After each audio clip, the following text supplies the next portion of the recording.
College में गर्मियों की छुट्टियां होने पर राधिका और रोहन अपने दोस्त मनोज और शिल्पा के साथ परिवार के पुराने फार्म हाउस पर घूमने जाने का प्लान बनाते हैं। गाइस, तुम दोनों को वो फार्म हाउस बहुत पसंद आएगा। बचपन से ही वो मेरी और रोहन की सबसे पसंदीदा जगह रही है।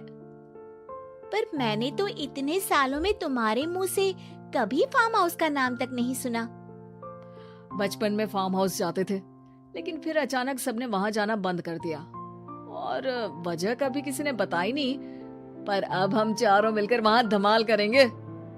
इसी तरह बातें करते कुछ घंटों का सफर तय कर चारों शहर से दूर ऊंची पहाड़ी पर बने राधिका और रोहन के फैमिली फार्म हाउस पर पहुंच जाते हैं।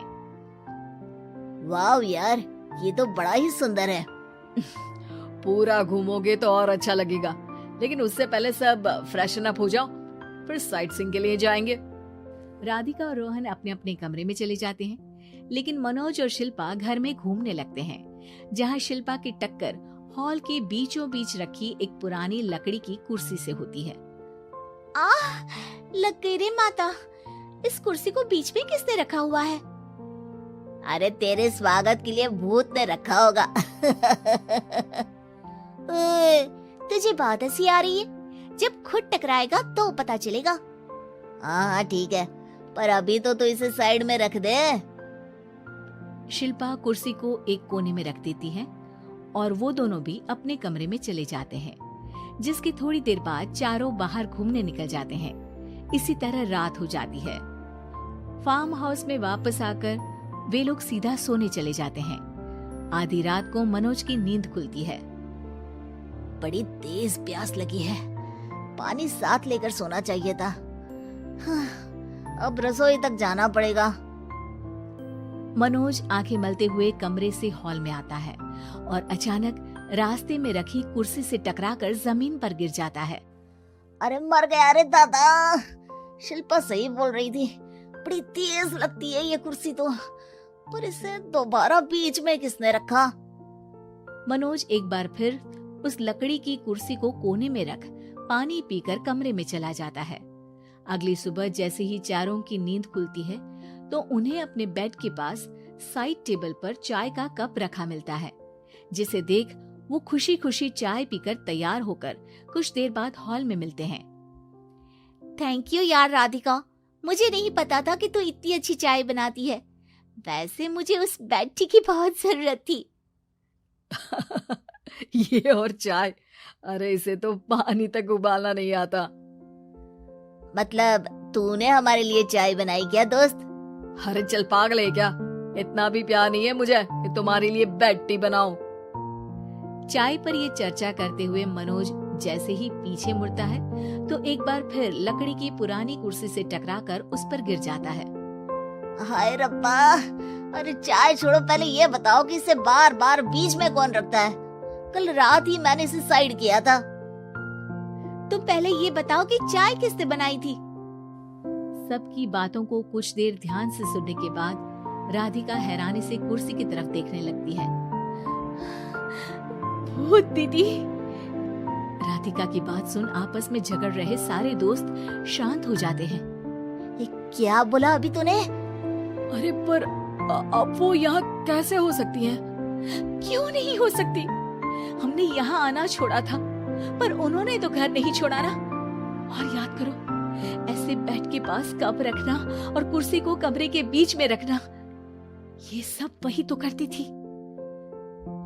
ये तुम दोनों किसकी बात कर रहे हो? अरे जो भी हो, कुछ अच्छा तो बिल्कुल नहीं लगता। अब देखो, डरने की कोई जरूरत नहीं है। वो सालों से इस घर में रहने वाली भूत दीदी है। वो बचपन से ही हमारे यहाँ आने पर एक बड़ी बहन की तरह हम दोनों का ख्याल रखती है। ओए, पगला गया है क्या? शिल्पा, मुझे यहाँ नहीं रहना, तू भी मेरे साथ ही चल। ये दोनों तो पागल हो गए हैं। जहाँ मनोज डर से वापस जाने की बात कर रहा होता है, वहीं शिल्पा अपने फोन में बिजी होती है। क्या तुम्हें यहाँ की सिचुएशन समझ में नहीं आ रही जो फोन में लगी हो? जिसे जो करना है करो, मैं तो जा रहा हूँ। मनोज हड़बड़ाहट में अपने कमरे की तरफ जाता है, जिसके साथ राधिका और मोहन भी उसे रोकने के लिए पीछे पीछे जाते हैं, लेकिन शिल्पा वो तो अभी भी फोन में लगी रहती है। कुछ देर बाद जब वो तीनों दोबारा हॉल में वापस आते हैं तो शिल्पा को सबके पैक्ड बैग्स के साथ देखकर हैरान रह जाते हैं। ये सब क्या है शिल्पा? यहाँ हम इसे समझा रहे हैं और तुम हमारे बैग्स भी पैक कर कर लेकर आई। अरे आखिर में फोन से बाहर निकलकर कुछ किया तो सही इसने। दोस्तों देखो, कल से हम यहाँ हैं। भूत दीदी ने कुछ किया नहीं ना? फिर डर क्यों रहे हो? 4 दिन और रुकोगे तो पता चलेगा कि क्या होगा। मतलब? इस पर शिल्पा उन तीनों को फार्म हाउस से बाहर लाकर फोन में पुरानी न्यूज का आर्टिकल दिखाती है। सालों पहले यहाँ रह रही औरत ने अपने दोनों बच्चों को सुबह सुबह दूध में जहर पिलाकर मार दिया और फिर हॉल में उस कुर्सी पर खड़े होकर खुद भी फांसी लगा ली थी। तुम्हारी बातों से मुझे इस केस की याद आ गई। गूगल किया तो पता चला कि ये वही फार्म हाउस है। अभी भी यहाँ रहना चाहते हो, जिससे कुछ दिनों में वो सबको थोड़ा थोड़ा जहर देकर मार दे? अरे पर ये दोनों तो बचपन से यहाँ आ रहे हैं, फिर इन्हें अभी तक कुछ क्यों नहीं हुआ? वो तो पापा बताते हैं कि हम आते थे। हाँ, और मुझे भी एक बार का ही याद है। वाह, और कहानियां तो ऐसे सुना रहे थे जैसे सदियों से यहीं रहते हो। तीनों ये बात कर ही रहे होते हैं कि अचानक फार्म हाउस में से एक आवाज सुनाई देती है। मैं यहाँ किसी को जिंदा नहीं रहने दूंगी, किसी को नहीं।